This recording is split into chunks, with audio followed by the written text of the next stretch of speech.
हमारे व्यस्त जीवन में ईश्वर की आवाज़। ईसा ने लोगों से कहा, अपने नगर और अपने घर में नबी का आदर नहीं होता। हम जिस व्यक्ति को जानते हैं और जो चीज़ ज्ञात है, जाना गया है, उसके प्रति हमारी रुचि और जिज्ञासा लगभग खत्म हो जाती है। लेकिन जो जाना नहीं गया है, उसके प्रति हमारी जिज्ञासा और उत्सुकता बढ़ती ही जाती है। 17वां सामान्य सप्ताह 30 जुलाई 2021 शुक्रवार। पहला पाठ लेवी का ग्रंथ अध्याय 23 पद संख्या 1, पद संख्याएं 4 से 11, 15 और 16, पद संख्या 27 तथा 34 से 37 तक। संत मत्ती का सुसमाचार अध्याय 13 पद संख्याएं 54 से 58 तक। सत्य 3 रूपों में पाया जा सकता है या सत्य 3 रूपों में व्याप्त है। एक वह जिसे हम ज्ञात कहते हैं, नोन, जो जाना गया है। दूसरा है जो अज्ञात है, अननोन। अज्ञात वह जो जाना नहीं गया है लेकिन कल जाना जा सकता है। और तीसरा है अज्ञेय, अननोएबल, जो कभी जाना ही नहीं जा सकता, जाना नहीं जाएगा। Known, unknown and unknowable. जो ज्ञात है, जाना गया है, उसके प्रति हमारी रुचि और जिज्ञासा लगभग खत्म हो जाती है। लेकिन जो अज्ञात है, अननोन है, जाना नहीं गया है, जो छिपा है, जिस पर से अभी पर्दा उठा नहीं है, रहस्यात्मक है, उसके प्रति हमारी रुचि और जिज्ञासा बनी रहती है। इसीलिए कहा जाता है, बंद मुट्ठी लाख की, खोल दो तो खाक की। जब तक अज्ञात है, रहस्यात्मक है, उत्साह देने वाला है, जानने के बाद उसके प्रति हमारी रुचि खत्म हो जाती है। प्रभु ईसा जहां भी गए, लोग उनके प्रवचन को सुनने, चिन्ह, चमत्कार व चंगाई द्वारा ईश्वर की उपस्थिति का अनुभव किए। ईसा को पहचान गए कि वे आने वाले मुक्तिदाता हैं, जिनकी भविष्यवाणी नबियों ने की थी। जब ईसा नाज़रेत अपने नगर आए, वहां उनकी फजीहत हुई। वे उनके लिए ज्ञात थे। प्रभु यीशु नाज़रेत वासियों के लिए जाने माने थे, पुराने थे, उनसे परिचित थे। नाज़रेत वासियों ने ईसा के खून व शरीर के रिश्ते को सब कुछ मान लिया। नाज़रेत वासियों ने ईसा के खून और शरीर को जो सीमित पहचान है, पूर्ण पहचान दे दिया। इसीलिए वे ईसा को नबी और मुक्तिदाता स्वीकार नहीं कर पाए। ईसा में उन्हें मुक्तिदाता और नबी की झलक नहीं दिखाई दी। सुसमाचार का मुख्य अंश। ईसा अपने नगर आए, जहां वे लोगों को उनके सभागृह में शिक्षा देते थे।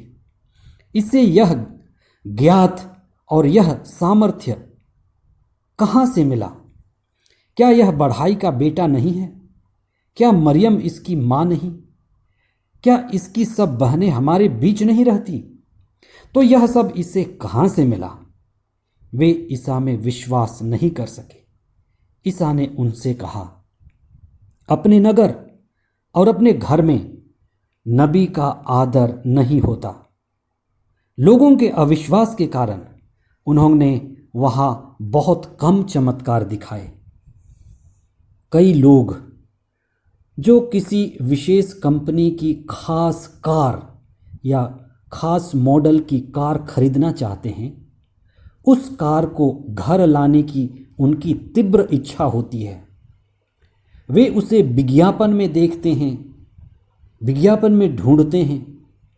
सड़क पर जब वो कार चलती है तो उनका ध्यान उसी कार पर जाता है, सपने में भी वह कार उन्हें दिखाई देता है।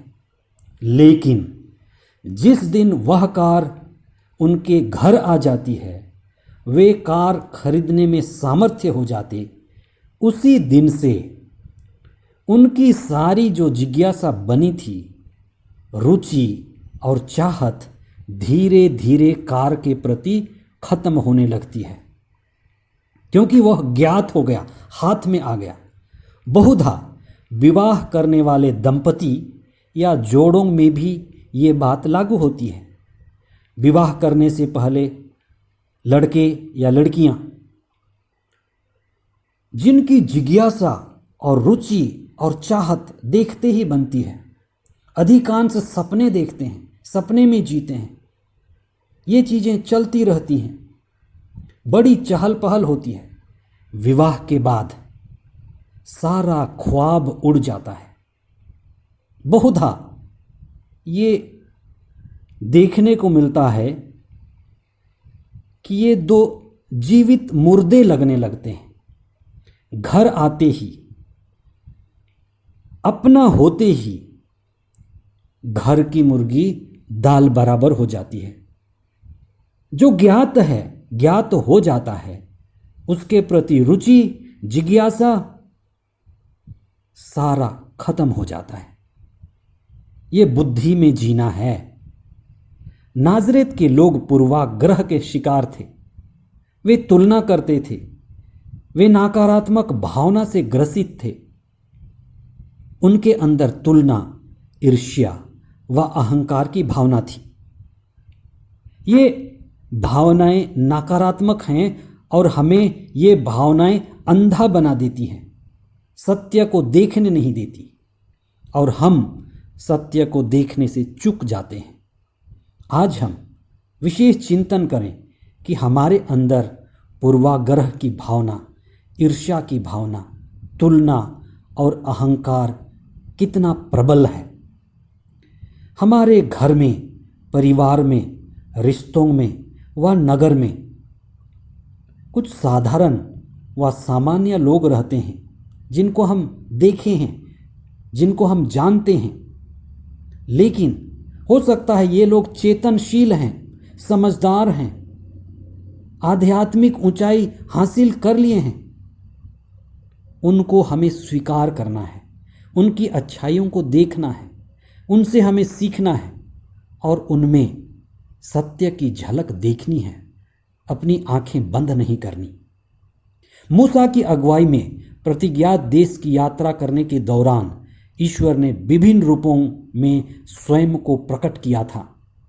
कुछ विशेष घटनाएं जो मुक्ति इतिहास में आध्यात्मिक पर्व व संस्कारों के द्वारा संस्कृति का हिस्सा बन गई, जिसे लोग हर वर्ष ईश्वर के महान कार्य को याद कर सकें।